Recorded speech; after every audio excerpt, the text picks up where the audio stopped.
यो भिडियो चाहिँ रविलाई सहकारी ठग भन्नेहरूलाई है, सहकारीबाट पैसा लिनलाई 3 पुस्ते चाहिन्छ।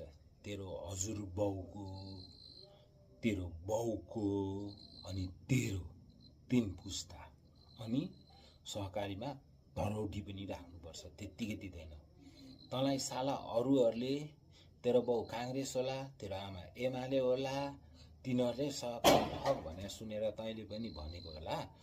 त्यस्तो सुनेको भरमा भन्यो भने तेरो आमा छ नि के हो भनौँ साला।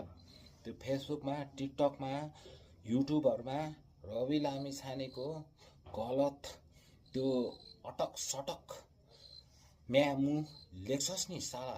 तेरो आमाहरूको स्वास्नीको बारेमा पनि भन्ने हो साला, नदेखिकनै। म पनि भन्छु साला, कमेन्ट गर्न साला। रविको विरुद्धमा कमेन्ट गर साला। त साला झोलेहरू साला, तिनीहरूका गु खान पाइस् भनेर साला कमेन्ट गरे होला होइन। सबुत सहित कमेन्ट गर, ठिक हो होइन। बिना सबुत कमेन्ट नगर। बिना सबुत भन्यो भने त तेरो आमा छ नि साला के हो, तेरो बहिनी स्वास्नी के हो भन्न सक्छ बिना सबुत। के छ र तैँले पनि ठग भनिस्, मैले पनि भन्ने तेरो स्वास्नी फलाना हो भनेर, तेरो बहिनी यस्तो, दिदी यस्तो भन्न सक्छ, बुझिस्।